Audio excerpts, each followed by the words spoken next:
ரொம்ப டிப்ரெஷனில் தூக்கமே வரமாட்டேங்குதா? அப்போ நம்ம நபி ஸல்லல்லாஹு அலைஹி வஸல்லம் அவர்கள் கற்றுத்தந்த இந்த ரெசிபியை வீட்டில் செஞ்சு சாப்பிட்டு பாருங்க. இதில் அயன், கால்சியம், ஃபைபர்னு சொல்லிட்டு ஏகப்பட்ட சத்து இருக்குது.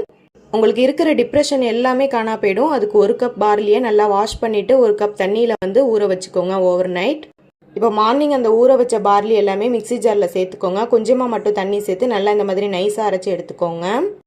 இப்போ இது இருக்கட்டும். அதுக்குள்ளே ஒரு பாத்திரத்தை அடுப்பில் வச்சுக்கோங்க. இப்போ இதில் ஒரு 2 கப் அளவுக்கு பால் சேர்த்துக்கோங்க. இது கூடவே இப்போ நம்ம அரைச்சி வச்சுருக்க பார்லி எல்லாத்தையுமே அப்படியே சேர்த்துக்கோங்க. இப்போ அடுப்பை ஆன் பண்ணிக்கோங்க. ஆன் பண்ணிவிட்டு மீடியம் ஃப்ளேம்லேயே வச்சு நல்லா இந்த மாதிரி கிண்டி விட்டுக்கிட்டே இருங்க. ஜஸ்ட் அந்த கொதி வர ஸ்டார்ட் ஆகும் பார்த்தீங்களா? அப்போதைக்கு உங்களுக்கு விருப்பமான அளவுக்கு சர்க்கரை அப்படி இல்லைன்னா சுகர் எது வேணாலுமே சேர்த்துக்கோங்க. இப்போ சர்க்கரை நல்லா கரைஞ்சதுக்கப்புறமா டேட்ஸை இந்த மாதிரி சின்ன சின்ன பீஸாக கட் பண்ணி இதில் சேர்த்துக்கோங்க. சேர்த்துட்டு நல்லா மிக்ஸ் பண்ணிக்கோங்க.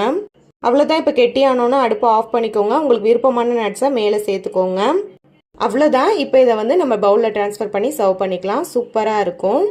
இந்த சூப்பர் ஃபுட்டோட பேரை சொல்ல மறந்துட்டேன் பார்த்தீங்களா? இந்த ரெசிபியோட பேர் தல்பீனா. உங்கள் ஃப்ரெண்ட்ஸ் அண்ட் ஃபேமிலிக்கும் ஷேர் பண்ணிவிட்டு லைக் பண்ணிக்கோங்க. வீடியோ பிடிச்சிருந்தா சப்ஸ்கிரைப் பண்ணிக்கோங்க.